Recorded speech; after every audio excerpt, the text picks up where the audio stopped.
आइए, सुनिए, देखिए, समझिए सनातन सत्य। जैसी दृष्टि वैसी सृष्टि, दृष्टि विज्ञान। कुदरत, कुदरती रचना एवं कुदरत के कानून से शाश्वत सुख की प्राप्ति। जोधपुर के परम पूज्य महात्मा उपासक प्रोफेसर डॉक्टर सोहन राज तातेड़ के निर्देशन में सनातन सत्य। जैसी दृष्टि वैसी सृष्टि, दृष्टि विज्ञान।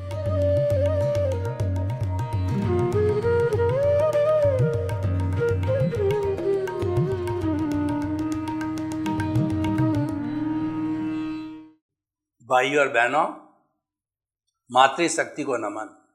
आज का हमारा बहुत सुंदर विषय है आचार, विचार, व्यवहार। तीनों को हम अलग से अलग अलग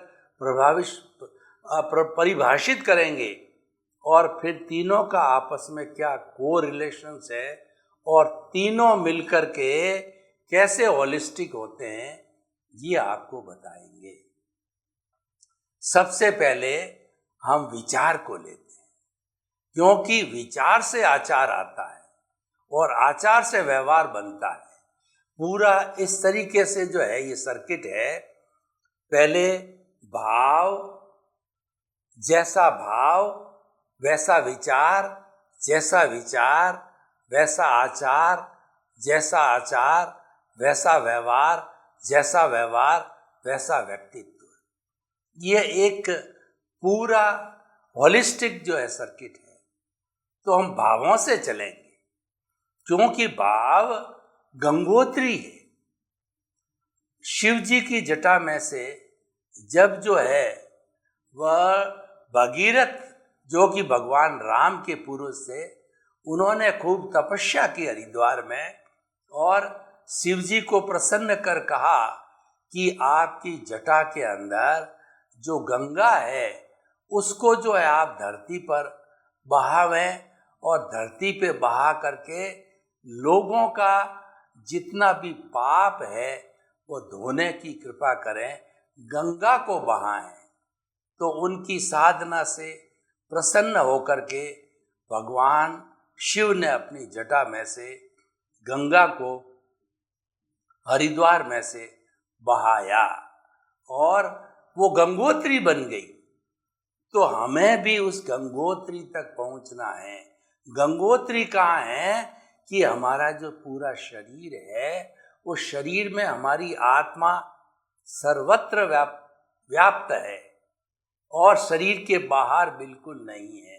शरीर का एक एक परमाणु जो भौतिक स्वरूप है, उस हरेक भौतिक स्वरूप में चेतना है और एक एक चेतना के एक एक परमाणु पर असंख्य कर्मों के चतुस्पर्शी परमाणु लगे हुए हैं, जिसको कार्बन शरीर कहते हैं, कॉजल बॉडी कहते हैं, लिंग शरीर कहते हैं, कारण शरीर कहते हैं, अज्ञान कहते हैं, राग द्वेष कहते हैं।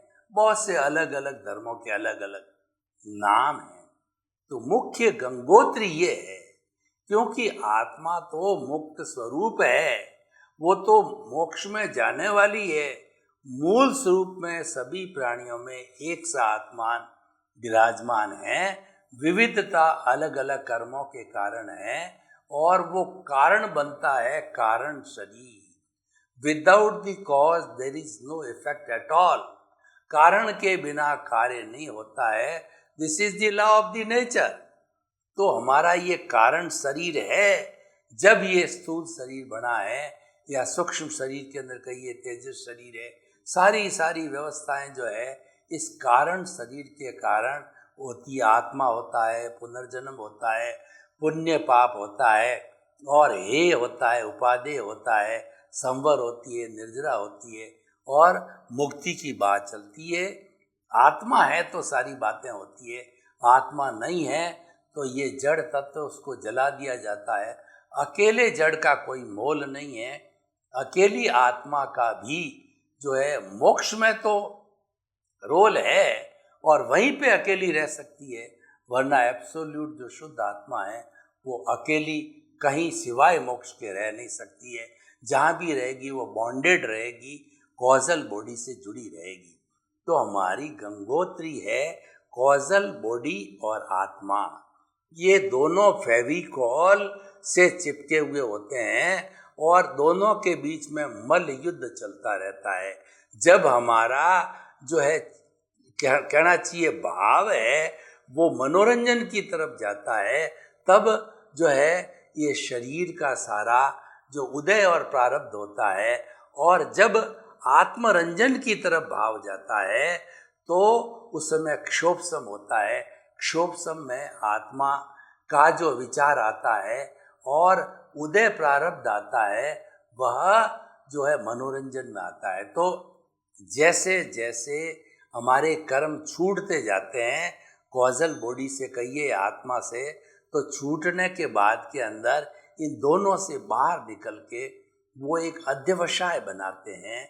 और अध्यवसाय जो होता है वो कलरलेस होता है। और जब ये अध्यवसाय हमारा आगे जाके जो ये जो सारा कार्बन शरीर है वो अचेतन मन है, ये आत्माएं दबी हुई है 8 तरह के कर्म और 148 प्रकृतियों का पुलिंदा है और हर क्षण इसमें से उदय प्रारब्ध चलता रहता है। और ये जब उदय प्रारब्ध होकर के और जब ये हमारे जो सूक्ष्म शरीर है, तेजस शरीर है या हमारा अवचेतन मन है जो शरीर में ही होता है, बाहर नहीं है, उसको टच होती है, तो टच होते ही ये जो भाव जो पक्ष आया था उस भाव पक्ष को शुभ अशुभ जैसे भी भाव थे उनको कलर मिलता है, कलर लेशिया बन जाती है।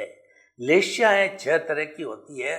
कलर का हमारे जीवन, हमारे स्वभाव और पूरे संसार पर बहुत बड़ा असर है। और 5 तरह के मुख्य कलर्स होते हैं जो चक्षु इंद्रिय का विषय है, काला, पीला, नीला, सफ़ेद और हरा। ये 5 कलर से जैसे 0 से लगा के 9 तक की संख्या होती है, इनसे हम लाखों करोड़ों संख्या बना सकते हैं। तो इन 5 कलर का कॉम्बिनेशन करके लाखों तरह के कलर जो है बनाए जाते हैं। एशियन पेंट्स वगैरह जितने होते हैं अलग अलग शेड्स, अलग अलग मात्रा में मूल इन 5 कलर्स को लेके अलग अलग शेड्स बनाते हैं। पर्पल कलर है या अलग अलग तरह के कलर, पेल कलर है और जो सारे कलर बनाए जाते हैं। तो ये मुख्य 6 तरह की लेशियाएं होती है।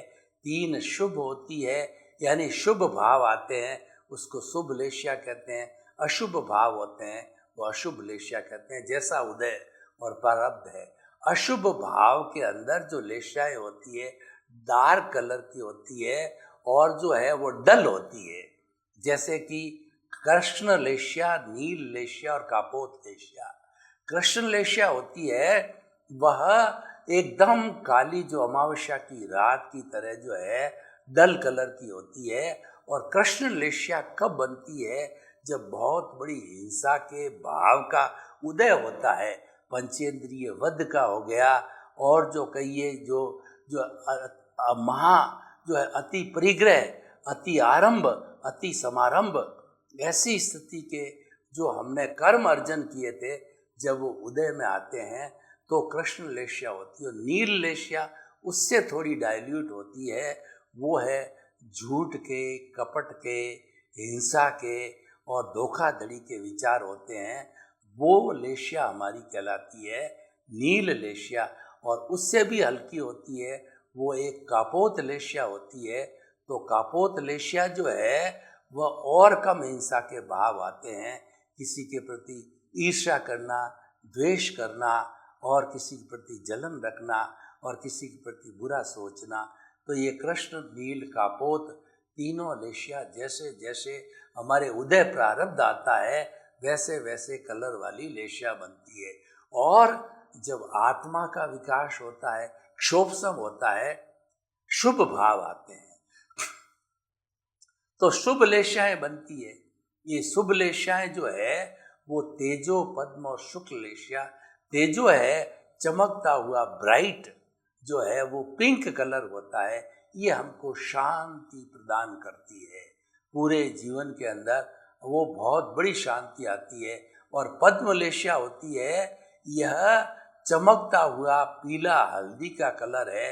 ये पद्म लेशा, ये आनंद की अनुभूति कराती है और आनंद आत्मा का लक्षण है। और तीसरा जो होता है वाइट चमकता हुआ एकदम ट्यूबलाइट की तरह, वो कलर कहलाता है, प्योरिटी का कलर होता है।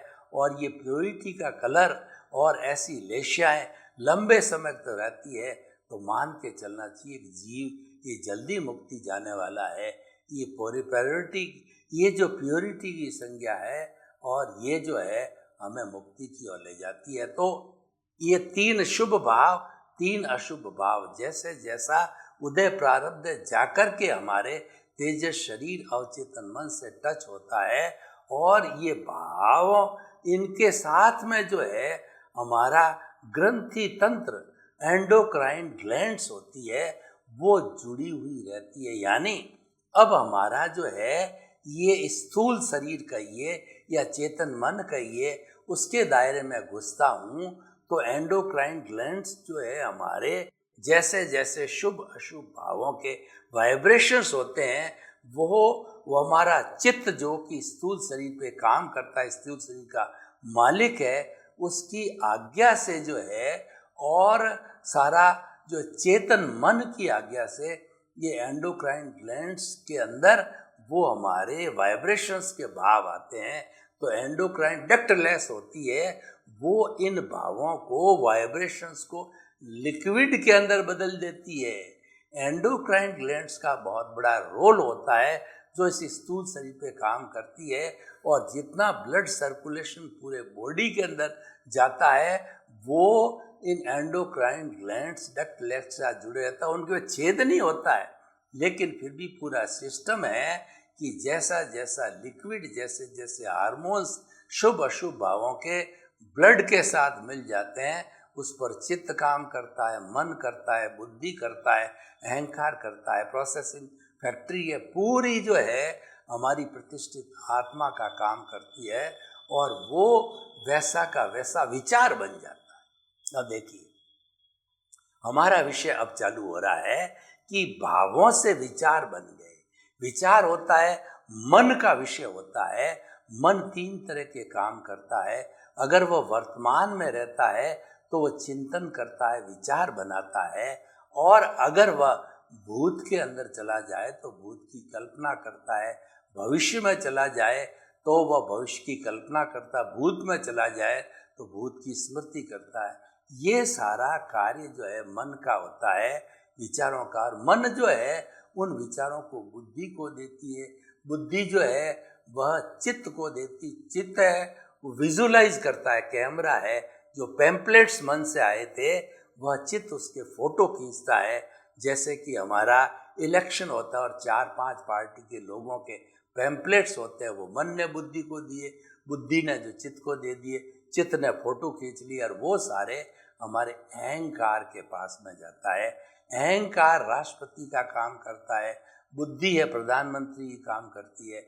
और जब अहंकार राष्ट्रपति ने छाप मार दी जिस मन के विचार पैम्पलेट पर, वह मान्य हो जाता है। इसका ये पूरा एक प्रोसेसिंग फैक्ट्री है चार्ज की और डिस्चार्ज की। तो पूर्व जन्म के अंदर हम चार्ज करके लाए थे, इस जन्म में वो as it is mechanical mode से डिस्चार्ज हो जाता है मन वचन काया की बैटरी। और हमको जैसा उदय प्रारब्ध मिलता है, सुख दुख मिलना उसी से ही होता है। तो हम जो ये बात कर रहे थे विचार, तो भाव से हमारे विचार बन गए, और वो विचार सारे ब्लड के साथ के अंदर हमारी जितनी कर्मेंद्रियां हैं, जो हमारे हाथ है पांव है, वो शुभ अशुभ जैसे भाव आते हैं वैसा है हमको इंस्ट्रक्शन देते हैं। मान लीजिए भीतर से शुभ के भाव आ रहे हैं, अध्यात्म के भाव आ रहे हैं, तो वो भाव क्या है, हमको इंस्ट्रक्शन देता है तुम्हारे पास में पैसा है, तुम जो है लोक कल्याण, जगत कल्याण और लोगों के परोपकार के लिए काम लगाओ। तो हम प्रेरित हो जाते हैं उससे, वो हमारे जितना बन पड़ता है, जो हमारे अभावग्रस्त लोग हैं, जो है मूक है, बधिर है, लूले है, लंगड़े हैं, अपाहिज है, अनाथ है, और जो कहना चाहिए विधवाएं हैं, उन सब के लिए हम जैसा जैसा वो दान का हमारे पास में इंस्ट्रक्शन आता है हम करने लग जाते हैं, वो विचार के पास में आता है। तो हमारा जितना मन वचन काया का जितना भुगतान इस शरीर से चल रहा है वो सारा विचारों के द्वारा होता है। इसीलिए विचार ही भुगतान कराते हैं और वो भुगतान ऑटो मोड से होता है। तो इसलिए नए भाव न पड़े तो कहने का अर्थ होता है विचारों को बाईपास करो। बाईपास का मतलब जैसे जैसे विचार आए वो तो ब्लड के साथ मिलकर कर्मेंद्रिय ऑटोमेटिकल करती होने लग जाए, लेकिन आप अपना उसके साथ में जुड़ाव मत करो, तन्मयाकार मत बनो। ये इंस्ट्रक्शन होता है कि नया चार्ज नहीं करने से, और जो डिस्चार्ज चल रहा है ऑटो मोड से उदय प्रारब्ध के अधीन चल ही रहा है, जिसमें हमारी कोई स्वतंत्रता नहीं है, क्योंकि वो अवस्था मात्र है और वो आया और भुगत लिया जाता है। तो हम बात कर रहे थे विचार की। देखिए, भाव से बना विचार, अच्छा विचार से आचार। आचार का अर्थ क्या है कि जैसा जैसा चिंतन आया हम वैसा वैसा उसको जीवन के अंदर ढाल देते हैं, यानी हम करने के लिए प्रवृत्त हो जाते हैं। अच्छा भाव है, अभी मैंने बताया चैरिटी का भाव, हम करने को तैयार हो जाते हैं। हम पैसा निकालते हैं, बैंक से करते हैं, किस संस्था को देना, कितना देना, एकदम सारी तैयारी हो जाती है। इसको आचार कहते हैं। और व्यवहार का मतलब प्रैक्टिकल में लाना, जो योजना भीतर बनी है उसकी क्रियान्विति करना जो है वो सारा व्यवहार करता है। यानी जैसा जैसा उदय प्रारब्ध आया वैसे वैसे विचार बने, और विचार से जो है हमारा आचार बना, और आचार से सारा व्यवहार मतलब हम करने लग जाते हैं, व्यवहार के जगत में आ जाते हैं। पारिवारिक दृष्टि से देखें तो हमारे भाई बंधु, माता पिता, पत्नी पत्नी, पति पत्नी सब होते हैं, उनके साथ हम व्यवहार करने लग जाते हैं। अगर हमारा उनके साथ में अच्छा बंधन है तो अच्छा व्यवहार करते हैं, बुरा बंधन है तो बुरा व्यवहार करते हैं। वो तो होता है उदय और प्रारब्ध के अधीन होता है, तो वो तो हम उसमें स्वतंत्र नहीं है, वह तो ऑटो मोड से होता है, ऑटोमेटिक होता रहेगा। लेकिन जो चल रहा है उससे हमको जुड़ाव नहीं करना है। मन वचन काया से मुक्त ऐसा में शुद्ध आत्माओं हमको ज्ञाता दृष्टा बन के मात्र देखना है, जीवन भर देखना है। जो सबसे बड़ी टेक्निक हमको ये भाव, उसके बाद में विचार, फिर आचार और फिर व्यवहार, और व्यवहार से व्यक्तित्व बनता है। यानी व्यक्ति किस तरीके का व्यवहार करता है वो उसकी पर्सनैलिटी में आता है। लोग कहते हैं भला आदमी है, और अगर वो गलत काम कहते हैं कि लोग बुरा है, किसी की निंदा करने वाला है तो वो कहेगा ये तो निंदक व्यक्ति है, और अपराध के काम करने वाला कहेंगे लोग कि अपराधी है, आतंकवादिता की एक्टिविटी करने वाला है तो वो कहेगा कि आतंकवादी है। और जैसा जैसा हम व्यवहार करते हैं, जो हम टीचर हैं या जो है हम डॉक्टर हैं, इंजीनियर हैं या क्या चीज़ है, जैसा जैसा हम समाज में व्यवहार करते हैं वैसा वैसा हमारा व्यक्तित्व बनता जाता है। तो भाइयों बहनों, अब देखिए बात आ गई सारी व्यवहार के ऊपर, तो हमको व्यवहार अच्छा करना चाहिए। लेकिन कई बार क्या होता है, हम चाहते हैं वह होता नहीं है। क्यों नहीं होता है, ये बात बहुत समझने की होती है, क्योंकि हम बंधे हुए हैं। ये पूर्व जन्म का जैसा हमारा कर्म है वह उदय प्रारब्ध के अनुसार भाव से विचार, विचार से आचार और आचार से व्यवहार बनाया है, वो हम वैसा ही करने लग जाते हैं। कई बार क्या होता है कि हालांकि हम भद्र पुरुष हैं लेकिन किसी के साथ में दुर्व्यवहार कर बैठते हैं, क्योंकि उसका हमारे साथ में वैसा ही संजोग है, दुर्व्यवहार होने का नियति है और दुर्व्यवहार हो जाता है। उदाहरण के तौर पे देखिए कि हम घर में रहते हैं, अपनी पत्नी के साथ में हम बुरा सलूक नहीं करना चाहते हैं, लेकिन बात बात में हमारा मूड बिगड़ जाता है और हम उसको डांटने फटकारने लग जाते हैं। तो खाना समय पर नहीं बनाती है, खाना मेरे को ठंडा देती है और मेरे कपड़े वगैरह का ध्यान नहीं देती, कपड़े समय पर धोती नहीं है, तू तो इसी तरीके की ऐसी अनियमितता करने वाली है। अब हम चाहते नहीं थे, हम चाहते थे कि इससे प्रेम बना के रखने में फायदा, पर ये हो जाता है। ये जो होने वाली की बात है उसमें हम पराधीन हैं, क्योंकि उदय और प्रारब्ध के अधीन है। और ये करवाती कुदरत करवाती है, कुदरती हमारे से बुलवाती है, कुदरती पत्नी को सामने लाके खड़ा करती है, और कई बार जो है तू बह में बढ़ भी जाती है। तो ये सारा संयोग जितना भी किसी को लाना है, करना है, मिलाना है, ये सारा कुदरत करती है, क्योंकि ये सारा जो विचार और भाव है, ये परिणति होती है, ये कुदरत में होती है। और कुदरत ही हमको पैदा करती है, पालती है, पोसती है, बड़ा करती है, और कुदरत में विलीन हो जाते हैं। We are the guest of the nature, ऐसा कहा जाता है। इसलिए हमें कुदरत के नियमों का हमेशा पालन करना चाहिए। कभी भी कुदरत से ऊपर अपने आप को नहीं समझना। कुदरत से ऊपर समझने का अर्थ ये कर्ता नहीं बनना। एक बहुत बड़ा जो लॉजिक है, बहुत बड़ा समझने की बात है हमको इस पूरे एपिसोड से, कि हमको जीवन में कभी भी कर्ता नहीं बनना चाहिए। तो दुनिया को बहुत ज़्यादा जानता है और अपनी गज से दुनिया को पहचानता है, और दुनिया की गज से अपने को पहचानता है, तो सब कुछ वो जानता है, लेकिन मैं कौन हूँ इसके बारे में वो कुछ भी नहीं जानता है।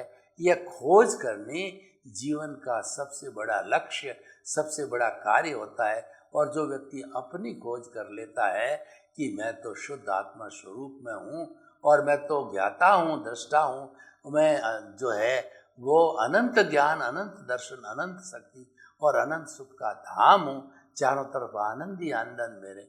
जब ऐसी अनुभूति, ऐसी सी प्रतीति और जागृति जो कि हमारा रियल पुरुषार्थ है वो बनी रहती है, और उससे हमको अनुभव प्राप्त होता है, वो मुख्य बात होती है। और धीरे धीरे जब हमारा अनुभव गहरा होता जाता है, यानी हम ये सहजता से जो है ये एक एक कोशिका के अंदर भेद विज्ञान करके ये एहसास करने लग जाते हैं कि ये तो अलग है, शरीर अलग है, मैं अलग हूँ, शरीर जड़ है, मैं तो चेतन स्वरूप हूँ, ये नाशवान है, मैं तो अजर हूँ, मैं तो अमर हूँ, मैं तो भूत में था, वर्तमान में हूँ, भविष्य में रहूँगा, अनादि अनंत काल से मैं तो एक जैसा, एक स्वरूप में, मेरे में कोई परिवर्तन नहीं होता है। जो ऐसी हमारा एहसास, प्रीति और गहरी से घनीभूत होती जाती है, त्यों तो हमारा जो है वह ज्ञान बढ़ता जाता, अनुभव बढ़ते बढ़ते 360 डिग्री के लेवल तक वह अनुभव आ जाता है। उसको केवल दर्शन कहा जाता है, उसको सबसे बड़ा रियल पुरुषार्थ कहते हैं। और एक बार केवल दर्शन हो गया तो फिर जीवन में कुछ भी करना बाकी नहीं है। वह जो है नेक्स्ट बर्थ है, ऑटो मोड परिणाम स्वरूप केवल ज्ञान के स्वरूप में वह इसी औदारिक शरीर के अंदर जन्म लेते ही वह परमात्मा, परमेश्वर, ईश्वर का रूप रहेगा। जितना आयुष्य है उसको पूरा करके वह सिद्ध बुद्ध होकर के सिद्ध शिला के अंदर ईश्वर रूप में 2/3 अवगाहना के साथ विराजमान होगा। और फिर पुनः इस 84 लाख की जो भ्रमण है, वो जो कि सबसे बड़ा दुख का कारण है, फिर वह कभी भी इसमें एंट्री नहीं लेगा, कभी भी नहीं आएगा। तो भाइयों और बहनों, हमने सारा बताया। भाव से विचार, विचार से आचार, आचार से व्यवहार, व्यवहार से जो है हमारा जो पर्सनैलिटी डेवलपमेंट, हमारा व्यक्तित्व विकास। तो इस तरीके से पूरा चलता है। इसको हमें इस डायरेक्शन में, इसको खंड खंड करके नहीं देखना है, इसको अखंड करके देखना है। जब अखंड करके देखेंगे तो स्टार्ट से एंड तक है वो हम सब उसको जोड़ते जाएंगे, और जोड़ करके हम जो है पूरा अपना जितना भी जीवन का लक्ष्य उसको प्राप्त कर सकते हैं। और खंड खंड में करेंगे तो वह इतना सुंदर परिणाम या ज्ञान देने वाला नहीं है। तो हम इस एपिसोड को जो है ओपन टू दी ऑडियंस करके बात करना चाहते हैं कि जो विषय हमने लिया है कि विचार, आचार और व्यवहार किस तरीके से यह व्यक्ति, समाज और जो है राष्ट्र और विश्व के लिए वायबल है, उपयोगी है और ये सोशल यूटिलिटी है और इसकी रिलेवेंस है, ये हम देखना चाहेंगे। तो मैं आपको बताना चाहता हूँ कि बिना भाव के विचार नहीं बनता, बिना विचार के आचार नहीं होता। क्या पालन करोगे? विचार आएगा तभी तो पालन करोगे। और बिना आचार के जो है व्यवहार नहीं होता। आचार में ढलेगा जब व्यवहार में आएगा और व्यवहार बनेगा जब व्यक्तित्व में आएगा। तो हम ये कहना चाहते हैं कि स्टार्ट से करेक्शन दो, स्टार्ट से जो है हमारे भाव शुभ होने चाहिए। उसके लिए हमें क्या रियल पुरुषार्थ करना है कि हमको ज्ञाता दृष्टा बन करके और जो रियल पुरुषार्थ है शुभ भावों को खड़ा करना है। आपको ये लग रहा है हमारी गंगोत्री से अशुभ भाव जो कृष्ण लील कापोत लेशा आनी प्रारंभ हो गई है, तो आप रियल पुरुषार्थ करके उसके सामने जो है आप तेजो पद्म शुक्ल लेशा को खड़ी कर दो। कैसे खड़ी करना है कि अपने घर के अंदर कोई दादा घुस गया और हमको जो है धक्का मुक्की करके घर से बेदखल कर देता है, तो आप पुरुषार्थ करके बड़े दादा को लाइए, वो छोटे दादा को घर से निकाल देगा। यानी अशुभ भावों के साथ शुभ भावों को खड़ा करना, ये हमारा रियल पुरुषार्थ है, दृष्टि विज्ञान है। सर्वे भवन्तु सुखिनः, सर्वे सन्तु निरामया। लोक के सब जीवों को सुख मिले, शांति मिले, आनंद मिले, प्रेम मिले, सौहार्द मिले, सभी शांति पूर्ण से अस्तित्व से आनंद के साथ जी करके इस धरा पर स्वर्ग को उतार लावें। ओम शांति।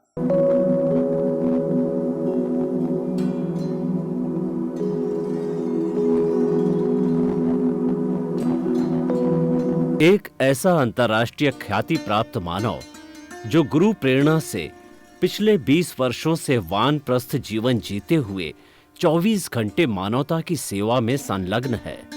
एक ऐसा मानव जो अभी राष्ट्रीय, अंतर्राष्ट्रीय टीवी चैनलों पर 7,500 एपिसोड के माध्यम से सनातन सत्य, आत्मविज्ञान एवं पुनरुत्थान, व्यवहार एवं निश्चय जगत के जीवनोपयोगी विषयों पर हृदय स्पर्शी प्रवचन कर चुका है। उस मानव का नाम है महात्मा उपासक प्रोफेसर डॉक्टर सोहन राज तातेड़। प्रोफेसर तातेड़ द्वारा योग, दर्शन, शिक्षा विषयों पर रचित पीएचडी स्तर के 250 शोध ग्रंथ भारत के 100 प्रतिष्ठित विश्वविद्यालयों में शोधार्थी पढ़ रहे हैं तथा वे सभी शोध ग्रंथ वहां की सेंट्रल लाइब्रेरियों में उपलब्ध हैं।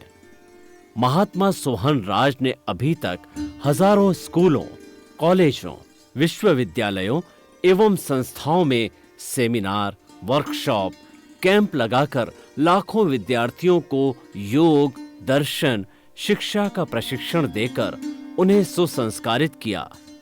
डॉक्टर तातेड़ ने भारतीय संस्कृति उत्थान के 4000 से अधिक समसामयिक विषयों पर आर्टिकल लिखकर ऑनलाइन जर्नल, पत्रिकाओं, वेबसाइट्स पर प्रकाशित किया, जिसका उपयोग लाखों पाठक कर रहे हैं। उपासक तातेड़ के 5000 से अधिक आज का सुविचार, आज का शुभ संदेश, आज का मंगल भावना योग आदि चिंतन websites, Twitter, blogger, Facebook, YouTube माध्यमों से लाखों लोग अपना जीवन निर्माण कर रहे हैं। मानवता के मसीहा ऐसे महामानव महात्मा सोहन राज तातेड़ के प्रोफाइल को अभी तक विश्व के 20 लाख दर्शक यूट्यूब पर, 12 लाख गूगल पर एवं लाखों दर्शक फेसबुक, ब्लॉगर, ट्विटर और इंस्टाग्राम पर देख चुके हैं।